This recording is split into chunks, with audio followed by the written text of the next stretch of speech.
everyone, Yensid Organist here, and welcome back to another video from OrgelCraft. Hope you all are having a great day today.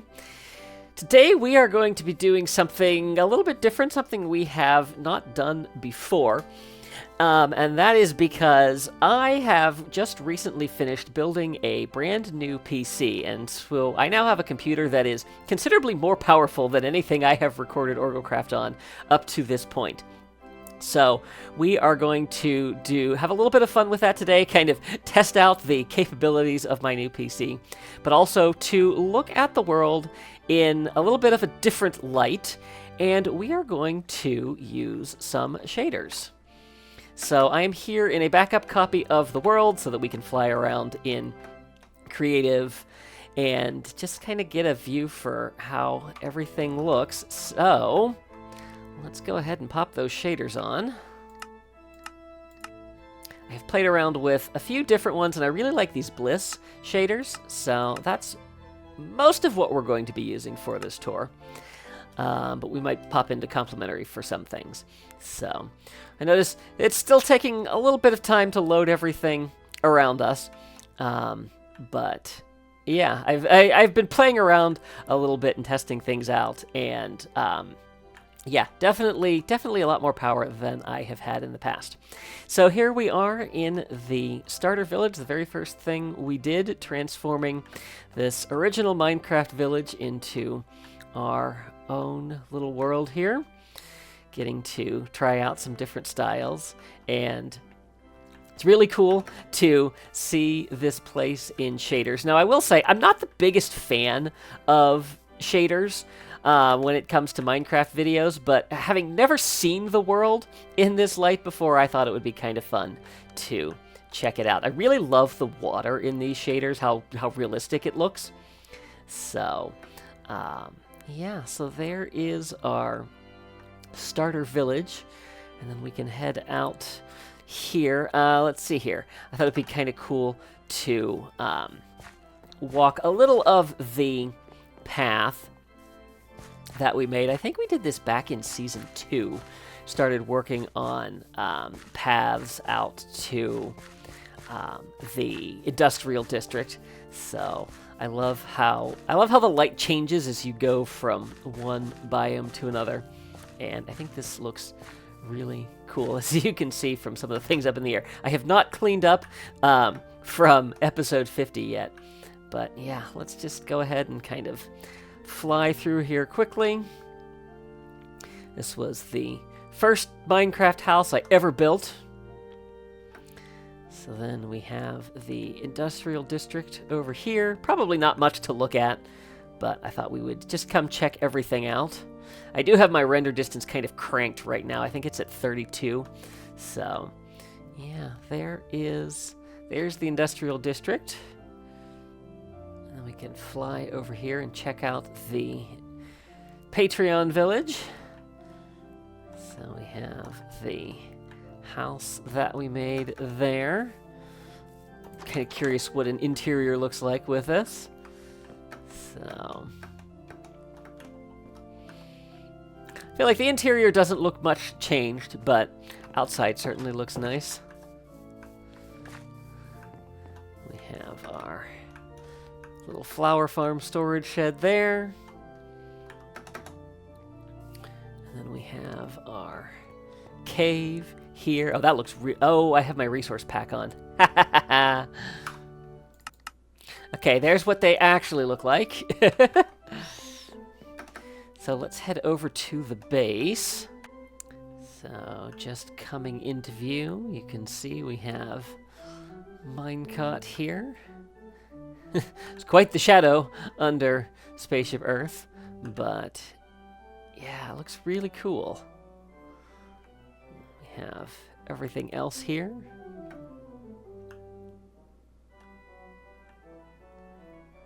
I do like that my resource pack works with these shaders. So, yeah, and then if we keep going this way, we will see the starport come into view. We'll see how quickly the world loads in. But yeah, so there is our starport.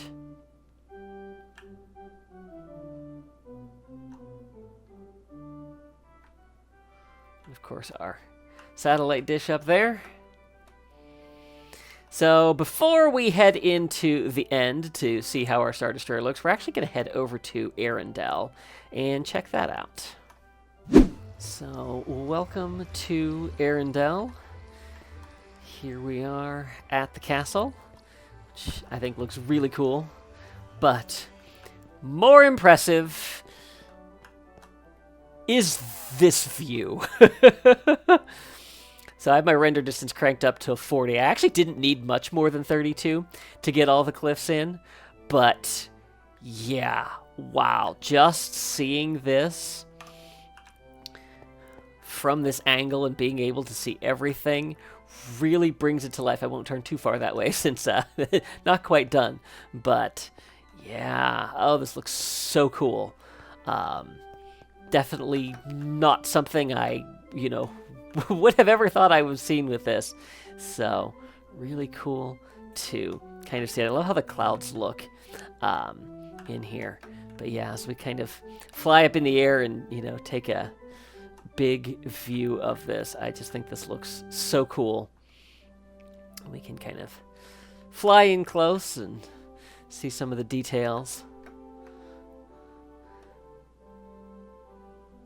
But yeah, really cool to see it in this light, so to speak. No pun intended there. But yeah, the shadow from the mountains as we come up here, so cool. And then of course we can look back, and we can still see the castle from all the way up here. So yeah, so there is Arendelle. Really cool to come back here and see all the work that we've done, see how this looks. Yeah, okay, I said I'm not a big fan of shaders in other people's videos, but I tell you what, when they're in my world, I kind of like them. So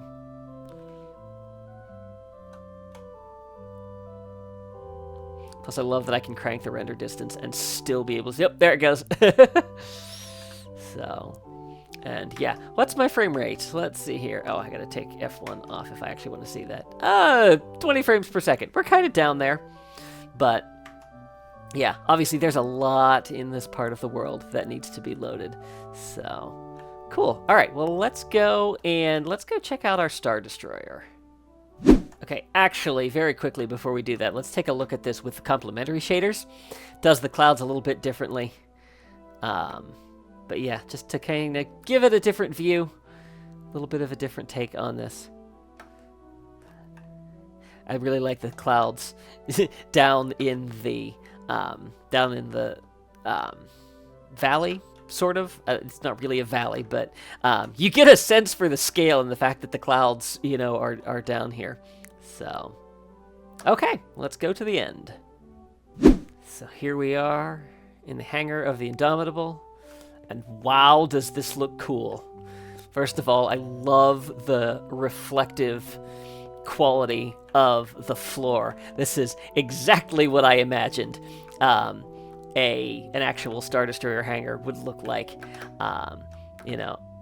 And I don't have RTX, so obviously, we're not getting any kind of real reflection off of there, but you get a little bit of the glow, and I think that's I just think that's so cool. But let's go ahead and let's go check out our other hangar.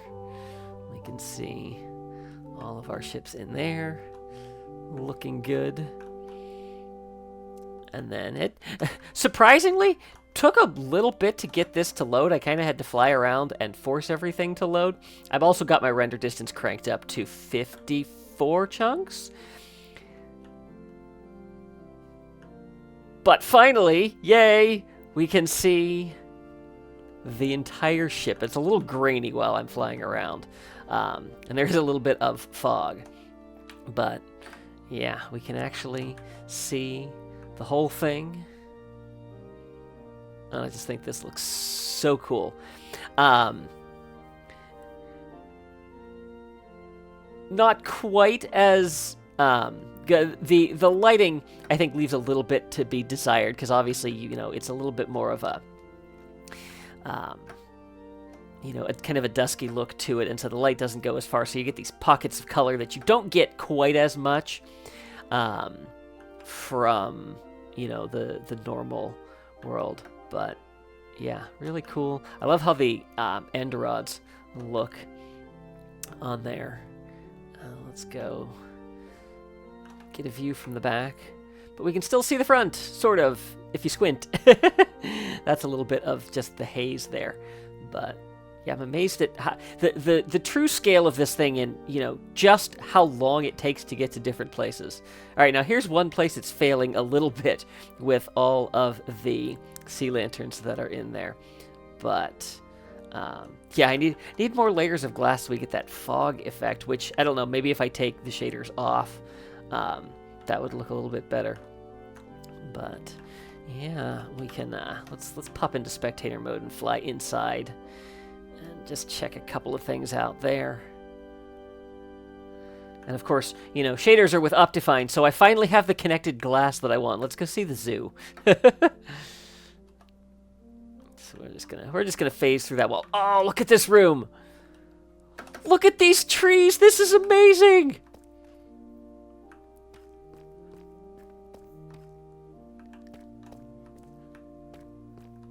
This room looked cool before. Oh, it looks amazing. I love that. That's it. Highlight of my tour right there.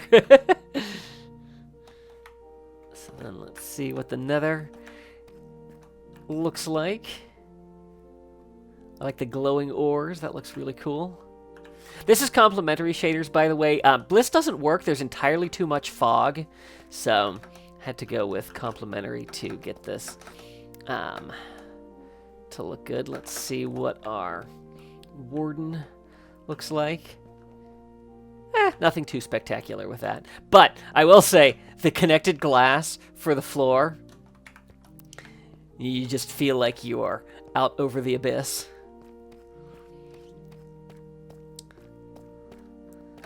So then we can come down here. There's no fast way to move through here in creative.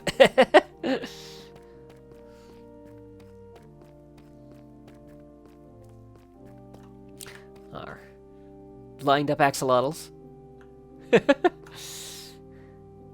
So weird.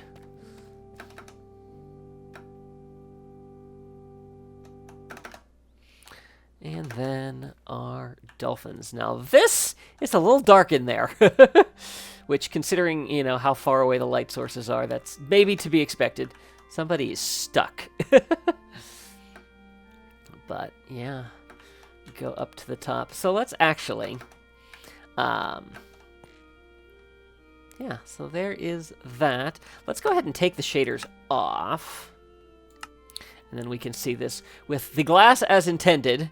The connected glass texture. So that you don't have all those obnoxious panes. But, yeah. That looks cool. I think we will need to put the shaders back on, however, to go and see the grotto. So, there's that. And with shaders, this looks every bit as amazing as I thought it would. The glow of the glow lichen, our glow squid, all of the ores, and the amethyst. Yeah, okay, I think I might be coming around to shaders. Actually, I'm kind of curious. Let's see what Bliss looks like here. Not as good. Yeah, that looks better. And so from our hangar, we will conclude our tour there. I'm curious to hear what you guys think about seeing the world this way. If you want me to do shaders more, it's certainly not going to be, I'm not going to do whole videos in shaders, but if you want to see builds in shaders in the future, definitely let me know, because that is now something that I have a much better ability to do. So, I will put the specs of my new PC in the description of this video if you're curious as to what all I am using. And yeah, so hope you've enjoyed this video. If you did, please be sure to give it a like and share it with your friends. If you haven't already, I would encourage you to subscribe. Make sure you click that little notification bell to stay up to date on all my latest posts. Tutorials for the ships coming soon. Have a great day, everyone. See you real soon.